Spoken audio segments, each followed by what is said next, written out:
Podcast. We just featured his blog, which is going to be the subject for this podcast episode. But join me in welcoming him back, worshipful brother Ricardo Rosado. Welcome to the Craftsmen Online Podcast. Thank you for having me, brother.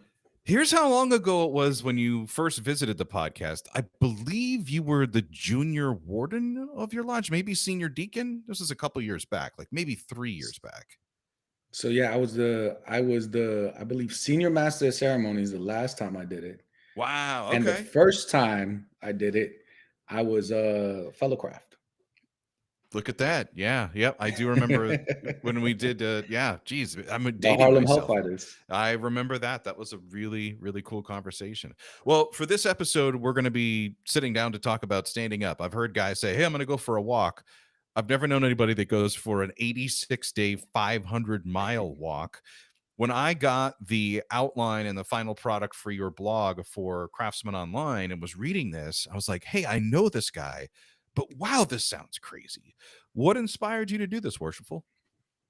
Another crazy brother. So I went to France. I had a trip to Paris back in 2022, and our good brother, right worshipful Stenrick Adams, who's a brother in our lodge. We were doing a brother bring a friend night, and he happened to mention he has to send a package to Paris, and I was like, I'm going in 3 weeks. I don't mind delivering it. So it's a brother that he knew and coordinated, wound up meeting up with the brother Gerald Ure. He's actually a New York Mason, entered, passed, and raised in Chicago Lodge. But he was French. He was out here for work, and great brother. He took me and my lady out, and that was the first time I ever heard of the Camino de Santiago. So he said he was a pilgrim, and I didn't know anything about. I thought the only pilgrimage was the Hajj. So I said, "Oh, I didn't. Are you Muslim?" So he said, "No." So he was telling me about pilgrimages. That's fair. In general, and then he spoke about it. When people would say pilgrim around me, I would think Thanksgiving. Like I wouldn't think of religious pilgrimage, but yeah, that does come to mind. So for those not familiar with Camino de Santiago, what is so special about that place? So Santiago de Compostela is believed to be where the bones of Saint James the Greater, the brother of John the Evangelist, one of the 12 disciples, are laid to rest. When you get there and you get to the cathedral, there you can do the tour, and there's a silver box that you can see off behind the gate that are believed to be his remains. However, recently it's begun to get more popular. There was a movie called The Way, starring Emilio Estevez and Martin Sheen, that came out about the Camino, and I know a few celebrities have since.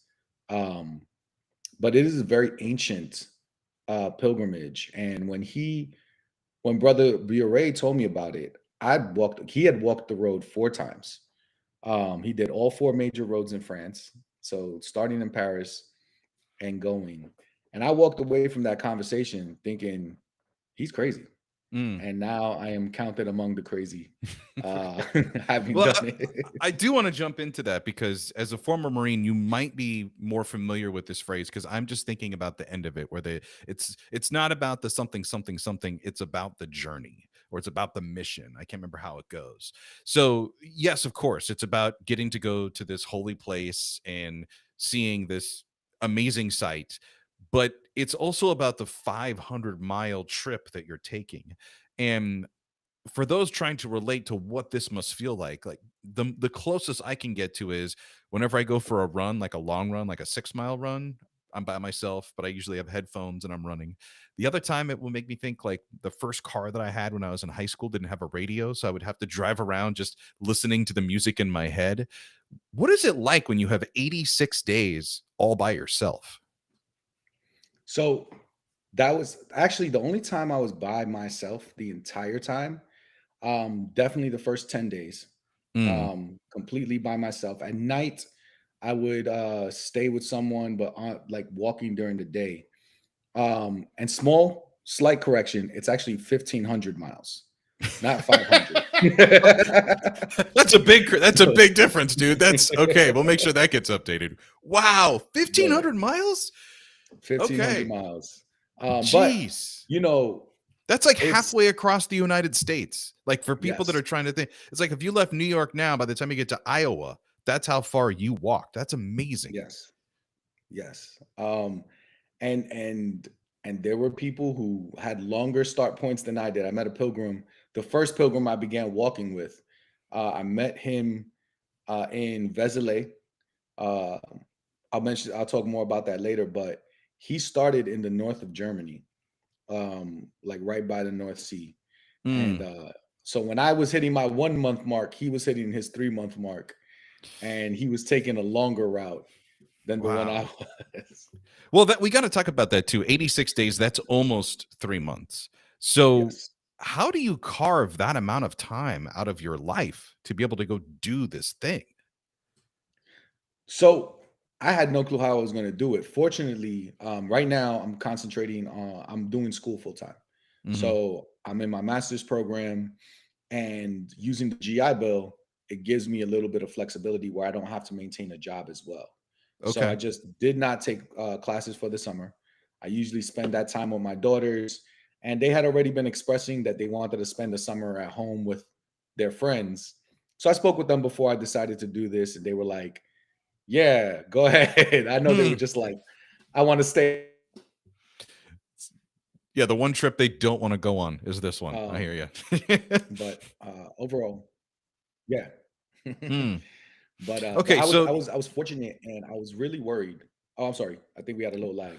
well, you get the idea from a brother. You go to dinner. He talks to you about the idea of the pilgrimage. You start getting the concept of what this journey is all about. You sign up for it. You're like, okay, I'm doing 86 days. I'm buying the airline ticket. I'm making all the travel accommodations that I need to do. What I loved about getting your blog article on Craftsmen Online and reading it was, as a former Marine, you talk about having that Marine mindset at loadout. Tell me about that moment. Like once the boots hit the ground and the walking started, what was going through your mind then? It was orienting myself. I was kind of using that, what we call in the military, that OODA loop: observe, orient, decide, and act. So I started at the Cathedral Notre Dame, and you know that was the start point. But now I have to begin. I had my guidebook that he provided me, brother Bure provided me, and now I'm looking for literally the signs. So they have Mm. different signs along the way that'll mark that you're on the right path and not a different path.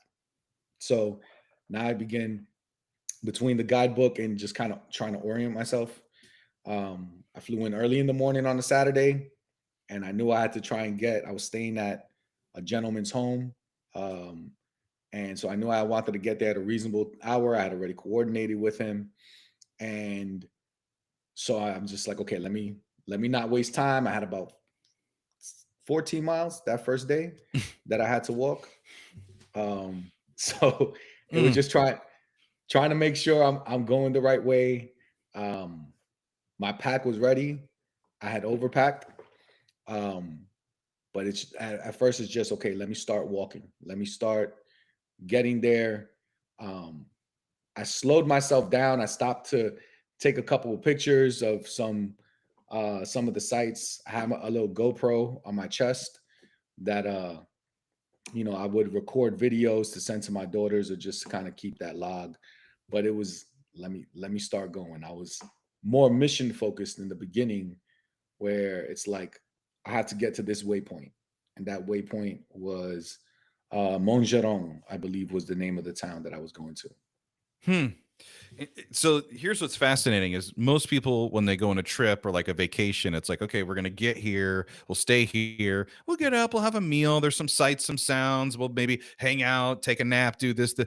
You're waking up in the morning and going like, okay, I got to log 14 miles today. I got to make sure I got enough water to drink. Where's the sun? Where's my gear? You're talking to yourself in your head. You know that you need to get to the next point. Was there ever a moment where you're like, okay, you know what? I don't have to do all of this. Maybe I could just jump on a bus or take a taxi or like ride a bike or maybe a horse or a donkey just to get a little further to spare myself this trial. So the entire time, I actually had to trick myself to get on this. I found myself in the planning phase, kind of putting it off. I had set a Mm. date originally. And I was like, well, maybe next year won't work. I might do it another. And I was like, okay. So what I did was I bought a one-way non-refundable ticket to Paris, and I bought a one-way non-refundable ticket from Madrid. So I had the option to either lose that money or make the Camino the whole way. Okay, that's some So motivation right there. there came several points where I'm just like, nobody would know. I could Mm. just get in a cab. But that's kind of like that internal struggle, because then this is like, well, then why did I come out here? Why did I, you know, sacrifice the money, sacrifice the time? And it's just like, I'm not gonna, I'm not gonna quit. Like, I just gotta let me go to this, let me see how I feel, let me go here. Especially those early days, Mm. your body, I had to relearn how to just walk. Like just walking that much, ensuring that I'm taking breaks, ensuring that I'm drinking enough as I'm going, and just, I'm stretched out. I finally figured out what people mean when they said they have tight hips. I'd Mm. never experienced that before. Mm. And then, yeah. I'm guessing you didn't train for this, or did you have any kind of training for your body or even for your mind?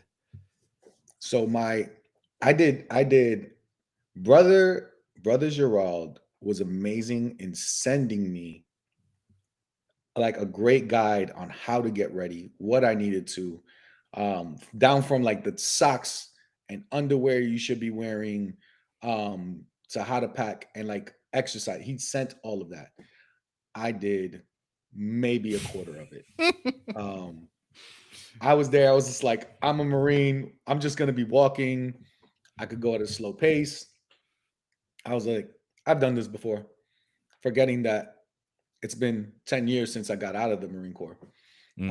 Um, so I did not train as much. I went on a few hikes with my dad. Um, we started going for some walks here in Westchester. Found a couple of trails, but not as many as I should have. Mm. All right. All right. So I think we covered the physical part because that's where everybody would be like, now that we know 1,500 miles, 86 days. No thanks. I'll just look at the video or watch the pictures. Like, I'm good. But what would be a typical day like for you on a trip? Like, run us through, like, waking up in the morning, lunchtime, breaks. When would you go to bed? What was your routine? So it shifted. There were two basic routines. In the beginning, there was the routine with just myself. Those first few days, I was staying in either people's homes, convent. Um, I stayed in a monastery. Mm. So because of that, I would wake up at an early hour, prep everything, get ready, and then I would usually have, if I was staying in someone's home, I would have breakfast with the family, whoever I was staying with. I would usually have breakfast with them. Um, so probably around 8:30, 9 o'clock, I would start on my way. In the beginning, when it was just me by myself, I probably wouldn't take a break until about 2 in the afternoon, unless it was like a stop, put my pack down, stretch out a little bit, or stop and see something that was in the guidebook that I thought might be interesting. Mm. But it was a lot more of just the walking, and again, trying to I make sure I'm seeing all the signs along the way to ensure I'm going the right way. Mm. Um, Once I fell in with other pilgrims, again, there was the German pilgrim, Volker.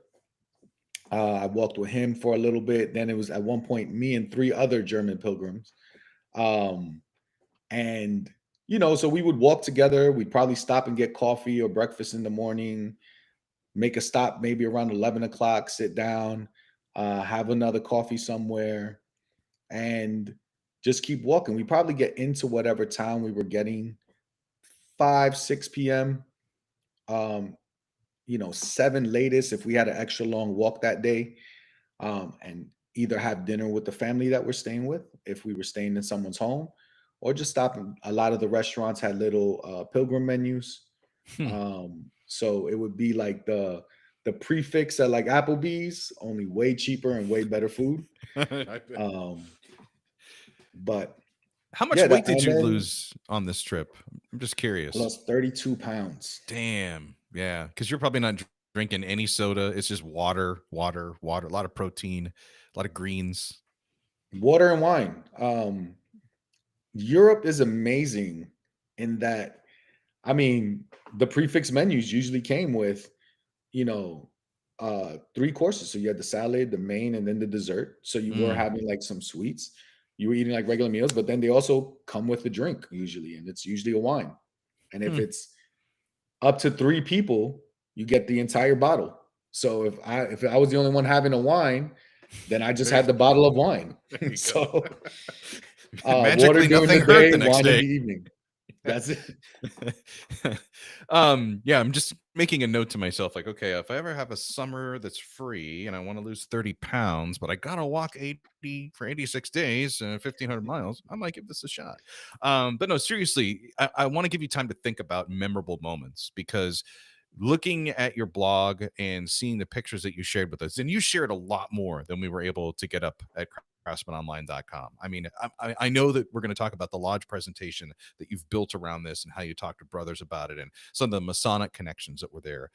But I want you to think about those moments that are in your head that 100 years from now, if we get to live that long, and you're sitting there and you're on your deathbed, and these are the little things that you're going to be thinking about that you weren't able to take a picture of physically, but in your mind it's there mentally. Or maybe it's the people or some of the encounters that you had along the way. Can you tell me about a few of those little gems? Yeah, definitely. So immediately, and what comes to mind is my first day of rest. I only took one day of rest in the first 80 in the first 81 days. I only took one day of rest. Every other day I walked. But it was in the town called Vézelay that I had mentioned earlier.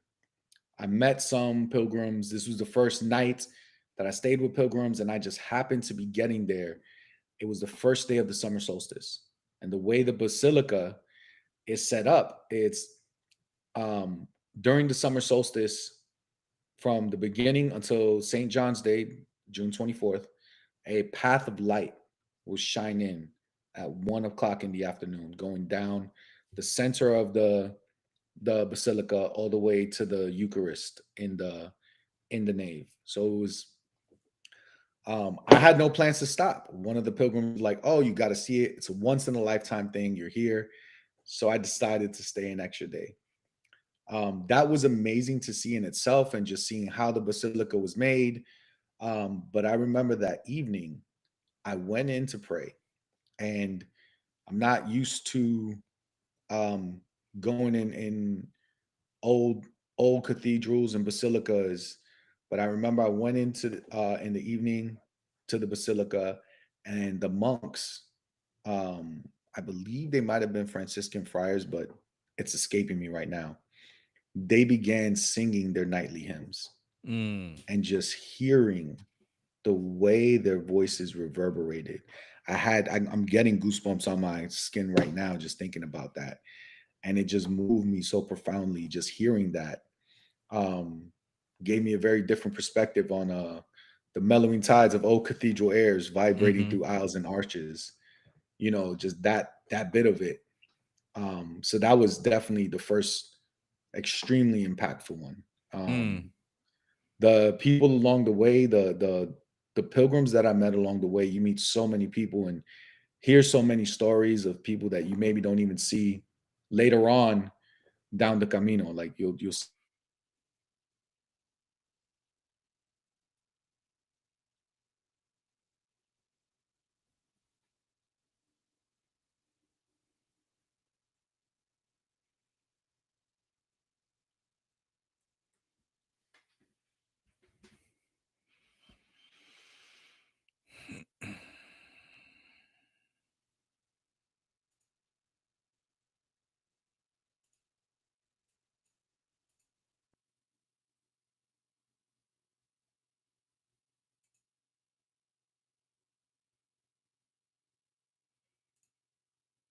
a little bit. I didn't see the fan going. Yeah, we're hitting like I don't know what's going on. We have some storms that are moving through the area, and that always like affects the internet here. Yeah. The last thing I remember you talking about was seeing the other pilgrim people on a pilgrimage or the other travelers, and Yes. you'd only see them at that one time, but maybe you wouldn't see them down the road, and that's kind of where we cut out there. Okay, so but they'd still exchange stories. Like a lot of times people will speak to you as if they know you forever. Um, and I love to hear the stories of the pilgrims who they sold everything, they quit their job, they, have nothing but what they have on their back, and they're just going to figure out life. I met a few. I met one. He was a veteran, and he was out in Hawaii, and he just sold everything. Hmm. I see him still on Instagram right now. He's all around. Young French lady, same thing. She left a very lucrative job, sold everything, and I still follow them on social media. And to see that, I think as far as the pilgrims, and then the Italian pilgrims were my favorite because they're just so full of life. They're loud, they laugh, and they're gonna make sure you're fed. Mm. But All just pluses. walking into that square, yes, walking into that square that last day and like having that moment with them in, in the plaza in front of that cathedral, I would go back before my train to Madrid, and like after I had done the older pilgrimage to Fister, and I came back to Santiago, I would go back, especially in the early hours, to this plaza and just watch people have their first moment, and just be off in the side and just remember what that was like for me, and just enjoy seeing them have that moment. Everything from breaking down and crying to just Yeah. cries of triumph, uh, and a lot of hugging. I imagine. Well, if our listener is like, hey, I'd love to read this story, you can go to our website, craftsmenonline.com. In the blog section, it's the only one that says Camino de Santiago Pilgrimage. And that's the story of worshipful brother Ricardo Rosado. You can also get the link to the blog article in the notes for this episode if you're listening on Spotify and Apple Podcasts.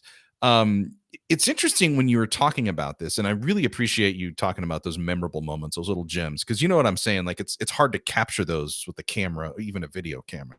It's one of those things you have to be there to experience, which is, to me, it sounded like part spiritual, getting to go into a church and really having that inner reflective time to figure out who you were.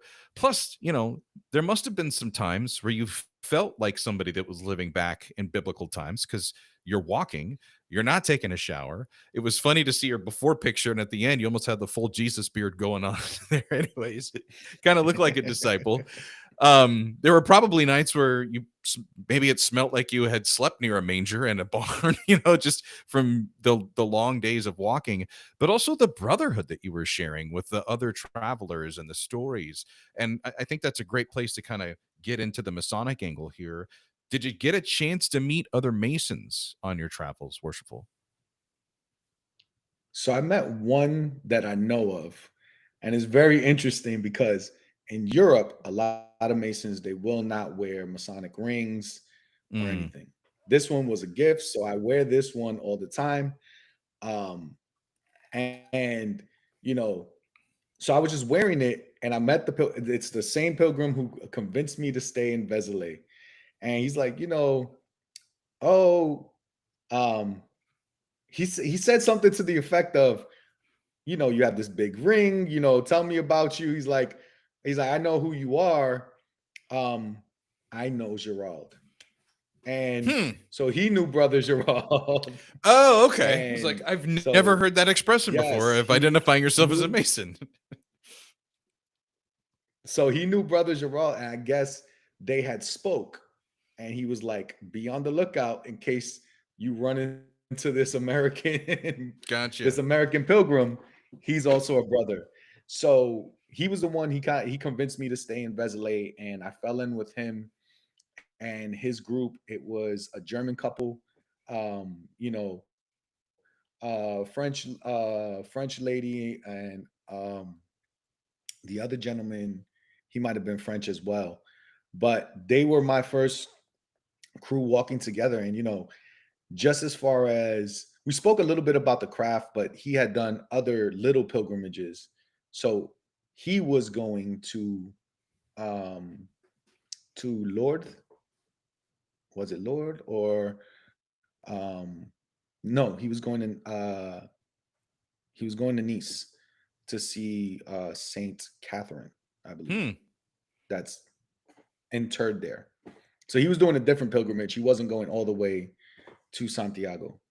Hmm. Um, So there's a but certain it point, I'm was we guessing, where your were paths kind of diverged. You went one way, he went the other way, and it's like, so long, brother, and so long, friend, and whew, just kind of went your own ways. it did, and then they remerged. So I met him back along the way, shortly before I got to Nice, Hmm. and yeah, so it was good because it was like again, it was like meeting old friends that you'd known for years, and I spent 3 days with him before and the morning after. But he gave me very good advice um, in regards to just the pilgrimage, a little bit on masonry and just life in general. I Hmm. think it was just, you know, he was the second after Brother Gerald. He was the second pilgrim to really take me as a little mentee and just kind of give me some guidance on it. So, Brother Pierre, I still text him. Um, I wouldn't say regularly, but I still check in on him. And Well, hopefully you share when this I episode with him. ascended the So, East, is there anything you want to say to yes, him while yes, he's him listening now? and Brother Gerald. Yeah. Thank you, just thank you. I've said it all before, but great brother. He invited me and all American New York Masons out to France. He did invite me out. So any brother who wants to go um, I'll be out happy to there, go by he said they're plane always and welcome. then a car, and I'll walk to the front door of the lodge. That's it. No, it's funny because while you're talking about this, I'm thinking, we talk about our Masonic journey, and there's a lot of steps as we go through our degrees in Freemasonry, and there's a lot of personal development that happens, and growth, and introspection and reflection as you look out at life. But nothing like spending 86 days and a lot of the time with yourself and in your own thoughts. um what's the thing that when you're sitting there and you're thinking about it, you're like, I grew so much as a person in this way because of this journey, this experience? It's humbling. It's humbling to the utmost. You are putting yourself. I don't speak French. My Spanish, um, I can. It's passable, but I'm definitely not fluent. And you're putting yourself uh, really at the how do I put it? The Um, mercy, right?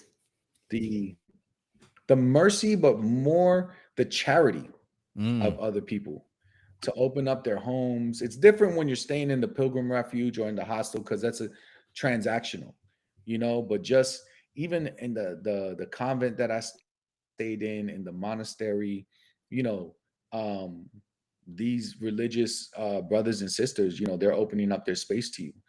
It's it does change who you are. Earlier you had said, how do you carve out 86 days?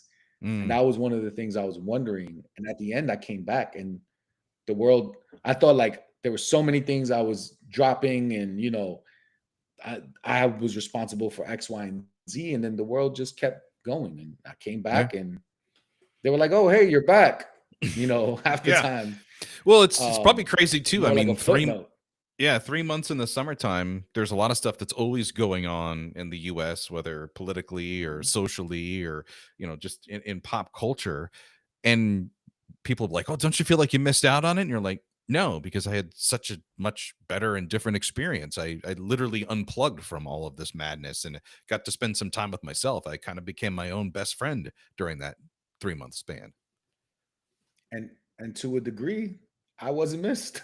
Yeah. Like to a degree, it was like, Well, I'm sure your Lodge brothers like missed you. everybody was just there. um, There was one young man. I met one young man, 17 years old, and this took me back. So a part of the history of the pilgrimage is it used to be an indulgence as a mm, penance for people who had committed certain sins for forgiveness, right? Well, I met a young man. He was there from Morocco, um, and he was there with his boss. So they were, talking around it. They were excited. I was kind of a mini celebrity being an American, let alone from New York, on the Camino. So they had heard about me. Um, but we were talking. He had gotten in some trouble. I don't know what, but his sentence was essentially you can either go to jail Hmm. or you can go on this pilgrimage in the care of someone who's going to take responsibility for you. And his supervisor vouched and was walking the Camino with him. And I understand at the end of it why that would be a sentence to carry out instead of going to jail, because Hmm. there's probably more reform that you'll get on that. Yeah. Well, it's fascinating to me So to hear you talk about this. And you mentioned like mercy and charity and just the kindness and goodwill of the people that were on this trail that knew that these passengers were going to be going along. And as you talked about, like this is an ancient trial that is still possible to do today in the world that we live in that's highly overconnected, it's supercharged, it's extremely divisive, and yet there's still people who are willing to open their homes and their hearts to some stranger that barely speaks the language, and that you're still able to and I can imagine, I'm in my head thinking he's probably walking up with just a couple euros in his pocket that are, change that's jingling, and getting the money out there for a quick meal and some water, and then moving on to the kindness of someone that's opening their house or their monastery, their church, so that you have a bed to sleep in at night. It's crazy to think about that if you tried to do that to some extent in this country, in the United States, that would not be possible today. they always asked, what's the American equivalent of the Camino? And I Mm, said, the closest you can get is maybe the Appalachian Trail, the Pacific Crest Trail, like yeah. one of those. I was like, but even then, it's more to what you were alluding to earlier, where those are more solitary, Hmm. where especially because there are many roads that you can take. The one I took, the Camino Frances, it's the French road. So it's the most popular, more than most likely. It's the road that Charlemagne took. It's um, it's the most storied one, but that road, it's very communal. Whereas if you maybe take the Camino Norte going along the north, skirting the Mediterranean, that's maybe less so. Mm, You know, the the Via Portugues going up from Lisbon or Porto, it may take you 30 days or 2 weeks, but it's a lot more mountains, better views. So there's so many different, and especially in Spain, there's a better infrastructure. Like they're used to pilgrims. They have more hostels and places that you can stay, and you mm, could pay with credit card most places because that's part of their business. But gotcha. especially in the beginning, going from Paris, it was definitely, some towns only took cash, and you may not have had Mm, cash, and now you're trying to figure it out. And you know, one gentleman, I remember I was the day I was in Vézelay, I had to try and get a little my SIM recharged because I would call my daughters like once a week on weekends, or I would need it to map where I'm going the next day just to make sure I'm on the right path after my first guidebook ran out. And this gentleman, I was walking in the rain. He just stopped. His name was Bernard. He just stopped. He drove me into the closest town. Um, drove me to another town, drove me by his house. He told me, "Oh, you're walking, you'll pass by my house tomorrow," and then drove me all the way back to Vézelay where I was staying. Um, and didn't wouldn't accept money. He was just we figured it out through the language barrier, you know, and it was just like those little acts of charity and just people. I don't even know where I'm going. I'm just walking into the town because somebody said, mm. "Hey, it might be that way." And he was like, "No, we'll figure it out. Hey, try here." Nope, they didn't. All right, I'll take you over there. He must have spent 3 hours with me on a day that I don't know what he was doing. So it was one of the things when I was getting your blog up on the Craftsman Online website, I reached out to you. I was like, I want to see your lodge program about this experience. What is the theme? How do you present this to your lodge brothers? When I was asked to do it, I was trying to think of what was that golden thread that went through all of it. There's so many things. Um, but again, a 1,500-mile journey trying to distill it in something that is going to be fitting for a lodge meeting. And I kind of was just thinking about it, going through some of the journal notes and voice notes that I took. And I found throughout the way, I found myself divesting myself of something. Well, day two, I stopped in Brother Gerald's town and he helped me to lighten my pack and literally, hey, you don't need this, you don't need this. He gave me my pilgrim staff that you see me with. I had it there made from a walnut tree, you know. Um, Along the way, as I was mentally in my head, just still wondering how all the things that I was leaving behind were coming along, I learned to let go of those thoughts and be present in the moment. And I remember when it kind of really hit me, I was coming onto a crest and I looked in my guidebook and it said, this is an ancient Roman road that the legions used to walk. And I just That's see it and awesome. there's a small little stone marking it.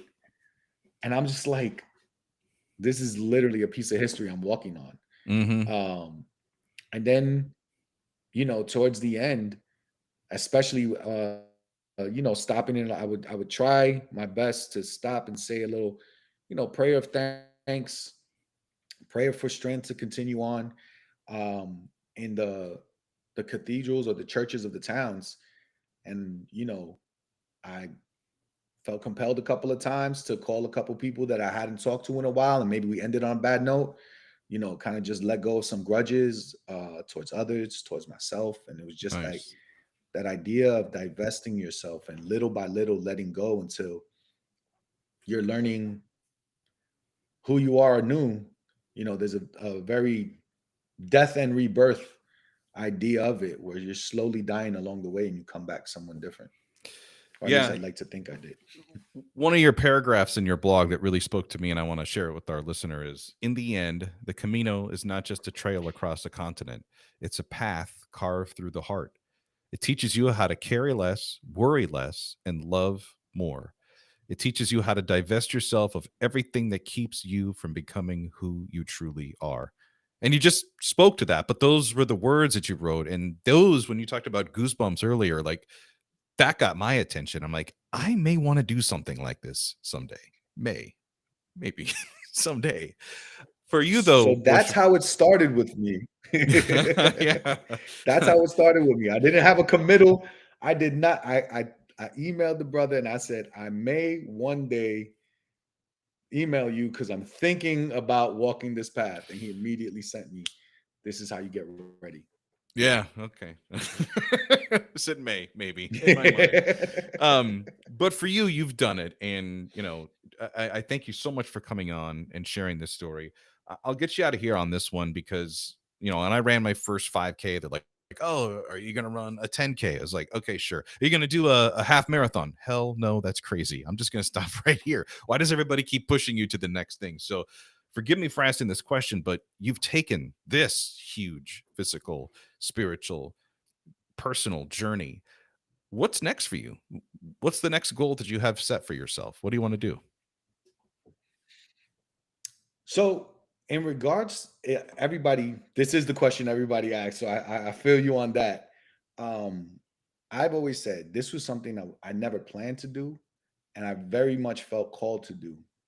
Um, so I think if I'm ever gonna do something like this again, it will be under two conditions. One, I feel called to another one, like there's something going on, and they're different roads. There's one in Italy. There's one to Mont Saint Michel in Normandy. There are ones throughout Scotland and England. So there are many places that you can go. Then there's also, I would go back, I believe, on the Camino de Santiago if someone I knew wanted to go and they wanted me to go as a guide. I read Mm, what really threw me that I felt called. I read Paolo Coelho's book, the pilgrimage, and I wasn't thinking about, like, I just picked it up off the shelf. I think it actually might be behind me somewhere. Yeah, right here. So I wasn't thinking about it. I just had this box set and hadn't read it. But in there, he's speaking way more mystical. But one of the things with the order that he speaks about in his book was, you go on this with the implicit agreement that when you get called on to go back as a guide, you go. And that always stuck with me. And it very much was in line with the Marine Corps as well. And even with Masonry, because it's like you kind of take what you know and you help to bring the next person up along. So I've always said, if my daughters or someone that I know, if they wanted to go, I would go as their guide if they wanted me. And, other than that, I would have to feel called in the same way I felt called this time, where it's like, I know something's nudging me to go. Well, I turned 50 in 3 years, so I have a couple ideas of how I want to mark that moment. And you know what? I have a new one that I might consider here. This would be a pretty cool option, and I'd love to spend the time with you. That would be pretty awesome at the same time. Worshipful, we could talk. Yeah, I will. Seriously, I will. I'm either thinking of doing like a cross country trip with my brother, my younger brother, or something like this that I can think about for the rest of my life and really have a good reflection. I know we could talk about this and just Masonry all night long. I thank you so much for your time. Thank you for coming back on this podcast. Please let the brothers at Awebana Lodge know that when I move back to New York, well, by the time this episode comes out in a few months, I'll be upstate, but I do plan on coming down and sitting in lodge and celebrating with you guys, because I'm so happy that lodge got his charter. I was at the Grand Lodge session for that. So thank you again, brother, for your time tonight. I appreciate it. Yes. Thank you. Thank you for having me again. Always a pleasure. Good seeing you, brother.